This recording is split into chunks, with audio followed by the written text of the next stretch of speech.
Hi, I'm Jeremy Kaplan. I write the Wonder Tools newsletter, and my focus for this video is tools for 2025 that are helping me to stay on track, get done what I aim to get done. If you haven't read Wonder Tools, you'll see more about these tools in the most recent post. Basically, I'm going to share 5 simple ideas. The first is you can take the opportunity at the beginning of the new year to restart your morning approach, or rethink how you do your mornings. A lot of us, including myself, look at task lists with 100 tasks on them and get overwhelmed. Key learning for me recently has been that diving in and just starting off really doesn't work. A lot of times my inclination is just to get started. Start with email, start with whatever tasks are top of mind. And actually that's not efficient as a strategy for me. So I want to share with you what works more effectively for me.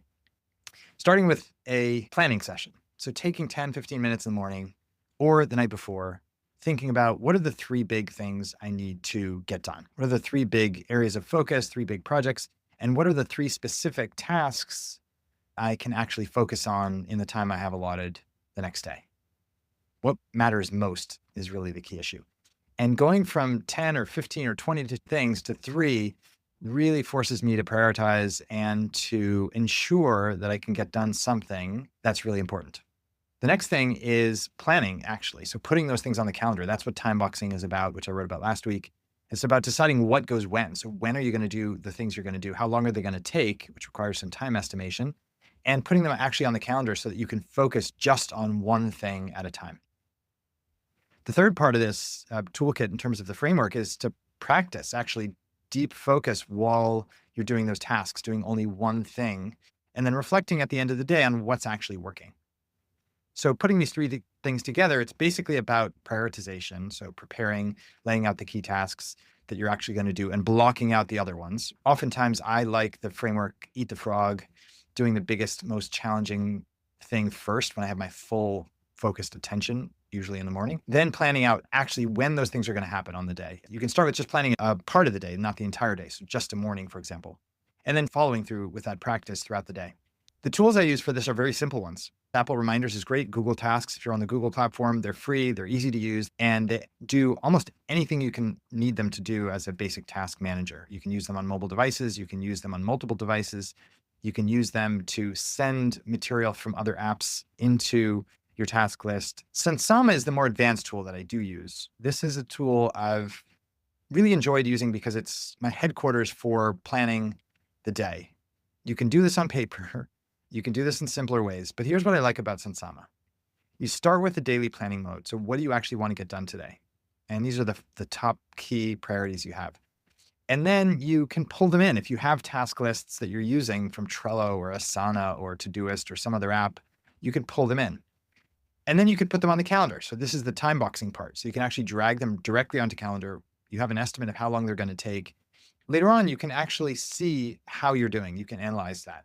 So in addition to pulling in tasks, which stay in sync with your task manager, you can actually pull in emails and schedule those. If you need time to work on those, you can pull in stuff from Slack.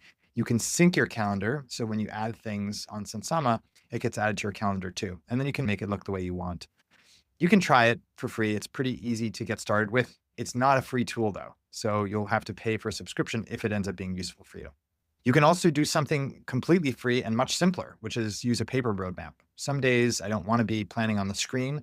I'll just sit down with a piece of paper, divide it into 4, map out the key priorities of the day, and map out the timing on paper. Second thing, after refreshing your morning routine, is smartening up your calendar. You can do this in a lot of different ways, mainly by thinking of your calendar as your planning tool. So instead of just dumping tasks into a task manager, think of the task manager as a way station to your calendar so that the calendar is really holding what you can actually do because it holds the actual time you have available. So this is the concept of time boxing.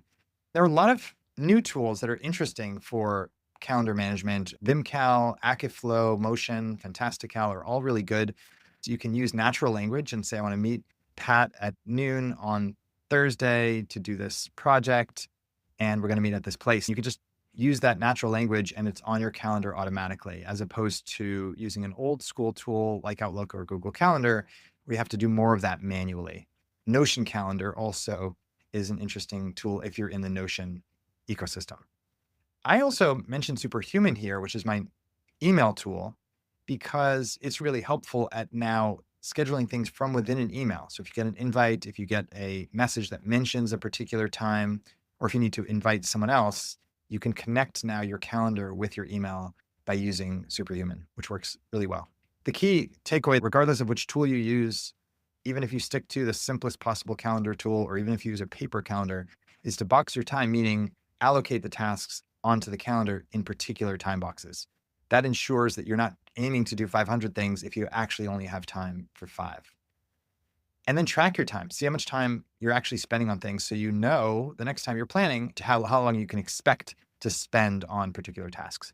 The next part of this focus stack is sticking to your vision.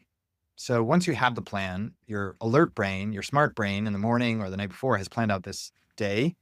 Now you need your dumber brain or tired brain or just routine day brain to actually stick to this. And this is one of the most challenging parts of getting things done and staying productive and staying focused.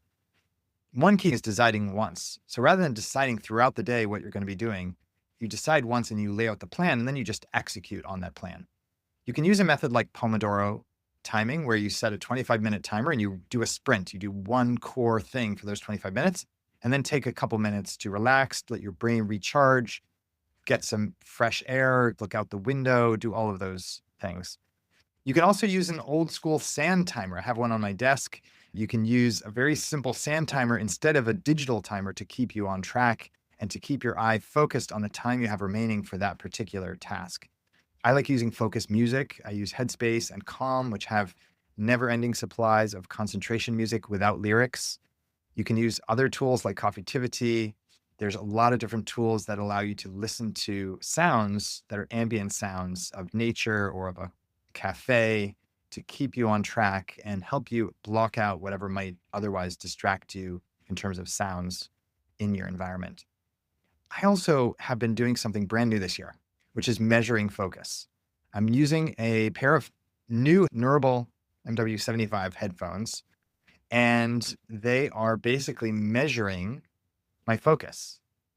So these headphones, which look like what you're seeing here, are very much like any other high-end noise canceling headphones. And they're very expensive. So they're not a discount product. It's a luxury product, but it's a scientific instrument, really, that's measuring your focus.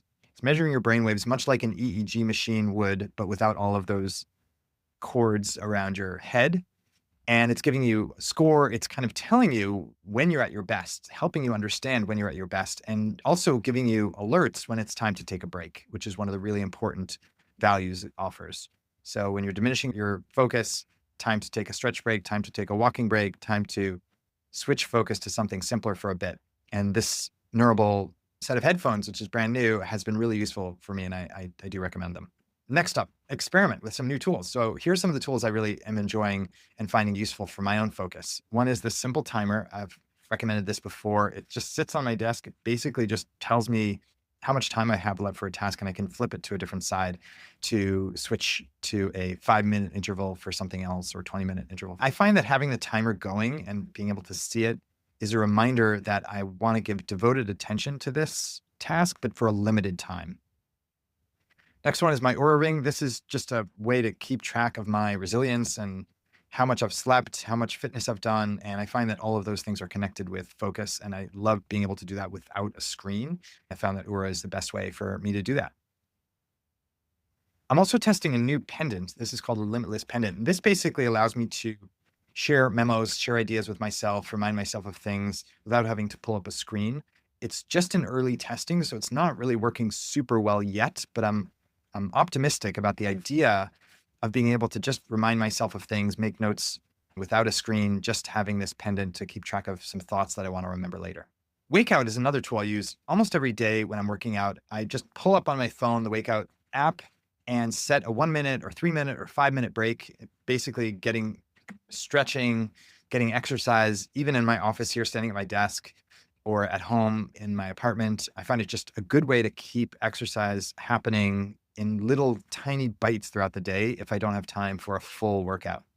The exercises are really easy. They're really fun. They're shown with little GIFs. They're normal people doing them, so you don't have to be an exercise pro. You can just do whatever little exercise you want, and the little bits add up over time. I like talking to my phone as a way of remembering things and also as a way of getting my ideas out. So if I'm focusing on something and I want to get a quick head start, I can use Letterly to basically talk out my idea and get a draft already started into nice form. It transcribes what I'm saying and then it transforms that into an outline or into a draft, into a summary, whatever I'm working on. I find that that helps with my focus because it gets me to the stage where I can do my own editing, my own further thinking after starting with my voice. There's now a desktop version as well and a web version. So there's a lot of different ways to use this, even if you don't want to use it on your phone. Headspace is another one I use all the time for just 1 minute breaks, 1 minute meditation, mindfulness, but also for background focus music. You can try it for free. It's not a free tool entirely, although there's a discount for educators and students. On my desktop, I really like Raycast, which is one of those tools that lets me stay focused on what I'm doing by using a quick keyboard shortcut to get something else done, whether it's doing a quick calculation, adding a task to my list of tasks, adding something to my calendar, opening some other app really quickly and easily. Raycast is a great free tool and I highly recommend it. I also recommend a new note-taking tool I'm going to be writing about this year, which is Lazy. It's lazy.so. It allows you to capture notes and ideas and highlights from anything you're doing on your computer. So if you're in email and you get something important, you can quickly capture it with annotations and details. You can highlight something on YouTube or on an article you're reading.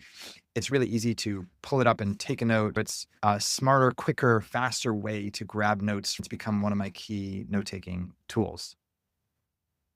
Finally, the last of these 5 tips is to reflect at the end of the day and to iterate. I have been trying just to do 5 minutes with 3 questions. What worked today? And to give myself a pat on the back for something good that I did, something efficient, something effective, something that I accomplished. What didn't work? So where did my time estimates go wrong? Where did I get sidetracked? And what led to that so that I can look for those triggers in the future? And then what's next? What's top of mind? What should I be focusing on for tomorrow? What do I need to bring to wherever I'm going? What do I need to think about and reflect on so that I can take the next actions on whatever I'm doing next? Those are the 3 key questions. The last thing I would say is to keep tools simple. I've mentioned a bunch of different tools, and sometimes we use sophisticated tools for various parts of our workflows. But ultimately, it's not about the tools, it's about the tactics and just actually getting stuff done by focusing on one thing at a time. You don't need a lot of tools, right? A simple task manager, a simple calendar tool will be fine. If you found any of these tools useful, I'd love to hear about what's working for you or what isn't working for you or what you do differently that works for you. Check out Wonder Tools if you want to read more about any of these tools or these workflows or practices that I've talked about, wondertools.substack.com. Thanks a lot for watching.